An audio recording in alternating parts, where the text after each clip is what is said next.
Medi Connect was created in response to the death of a lady called Debbie Hadsbeath, who died from a prescription drug overdose of mass addiction to codeine. And as a consequence of that, we discovered that she had 18 online accounts.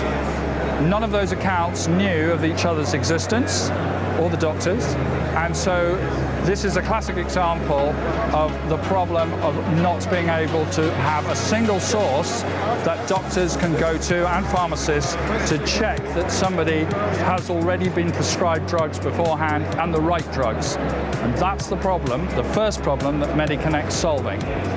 As of Tuesday a week ago, there's now a new regulation which raises the bar, so we're just in the right place at the right time. And sitting behind that is another regulation on drug recall for fake drugs, so fraudulent drugs.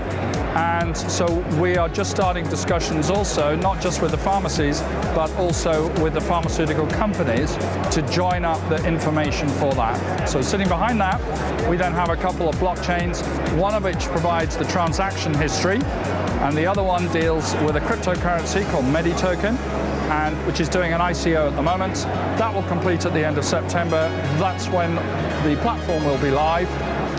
And we then have a 3-year plan, which we're just going to be discussing with the NHS next week, to look to scale up eventually to all pharmacies in the country.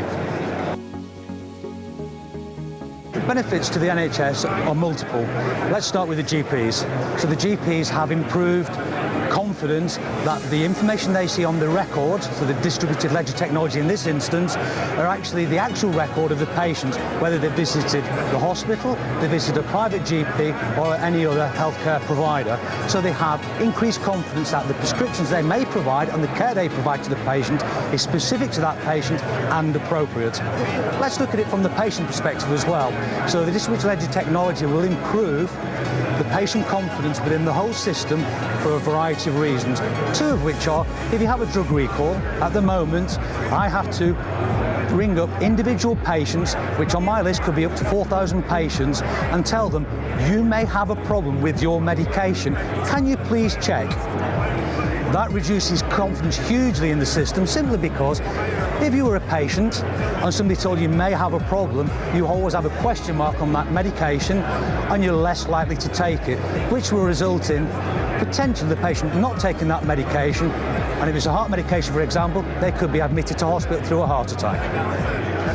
The other thing is as well is that where we have false medications in the system, this will reduce the overall impact of false medicines because it's a seamless system. We know from the manufacturer through the wholesaler, through the pharmacy, to the patient, the overall supply chain of that medication. We know it from a rigorous standpoint, so the patient can have confidence that what they are getting is the proper drug and the right time and the right location for them. In addition to the benefits to the patient and the GPs, there are also benefits to the manufacturer as well, because the data which has been produced from the patient, the GP, the pharmacy records will allow targeted information, anonymised, to be filtered back to the manufacturer themselves.